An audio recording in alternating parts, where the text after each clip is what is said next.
बिस्मिल्लाहिर्रहमानिर्रहीम। अस्सलाम वालेकुम my dear students. I am Mohammad Akhlaq Firoz from channel physics की दुनिया। आज के इस लेक्चर में हम बात करेंगे इम्पल्स के बारे में, और ये बहुत ही इम्पोर्टेंट शॉर्ट क्वेश्चन है। इम्पल्स क्या है और यहाँ पर जो डेली लाइफ में हम कहाँ पर इम्पल्स को देखते हैं, आज के इस लेक्चर में हम उस पर भी बात करेंगे। तो फर्स्ट हम डिफ़ाइन करते हैं कि इम्पल्स होता क्या है।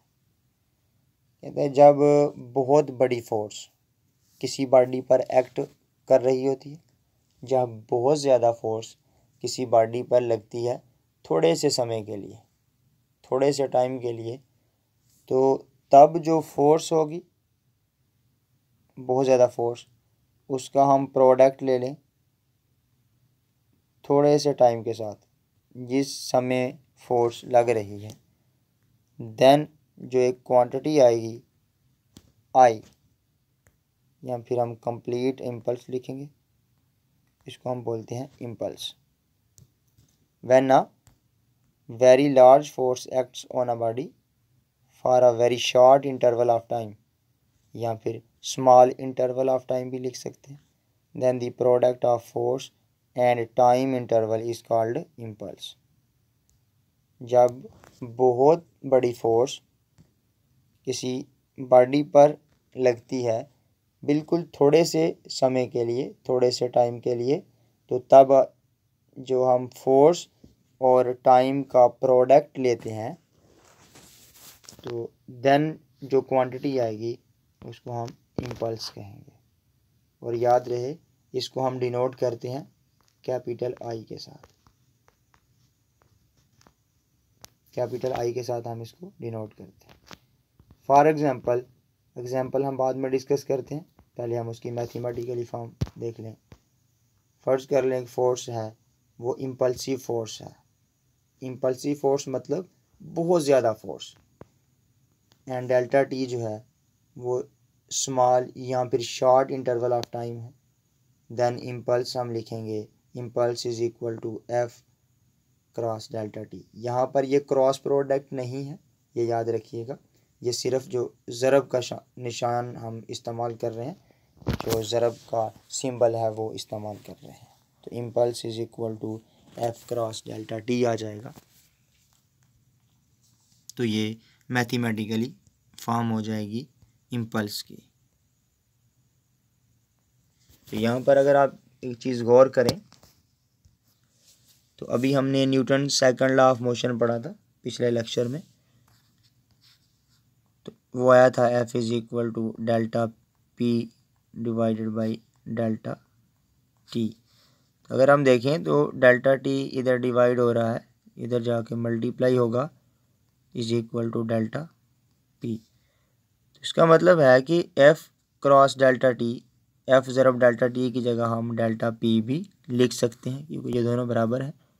जब यहाँ पर हम लिखेंगे इसकी जगह पे डेल्टा पी, तो वो आएगा I is equal to delta P. इसका मतलब है कि जो इम्पल्स है वो बराबर है change in momentum of the body के।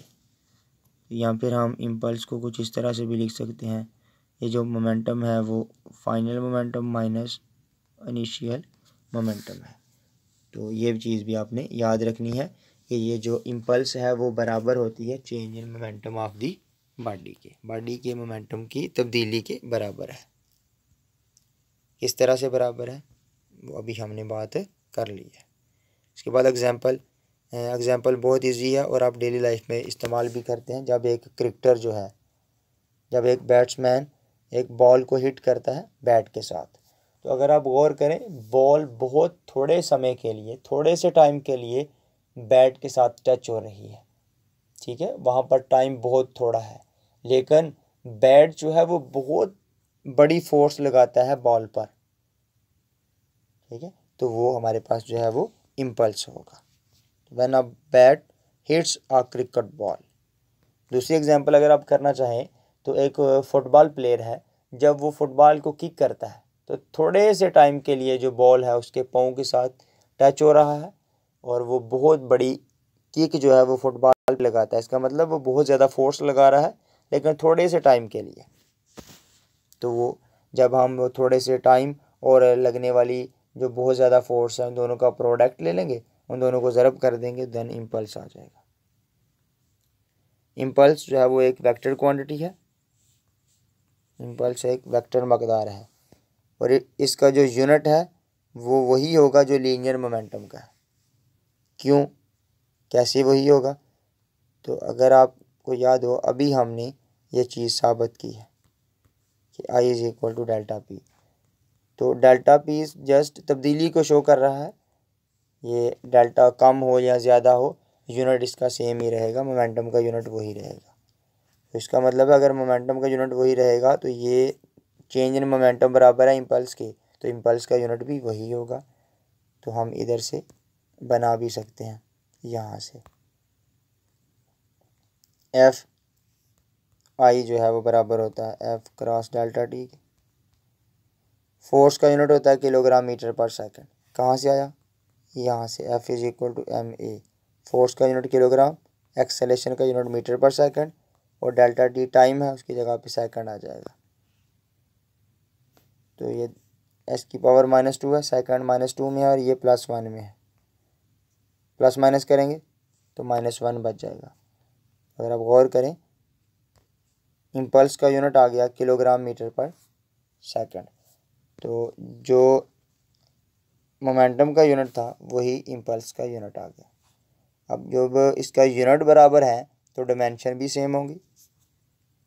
किलोग्राम की जगह पे जो डिमेंशन आएगी वो कैपिटल एम आएगी, और मीटर की जो डिमेंशन है वो कैपिटल एल है, और टाइम की जो डिमेंशन है वो टी है, और ऊपर उसके -1 था तो उस वजह से इधर भी -1 आ जाएगा।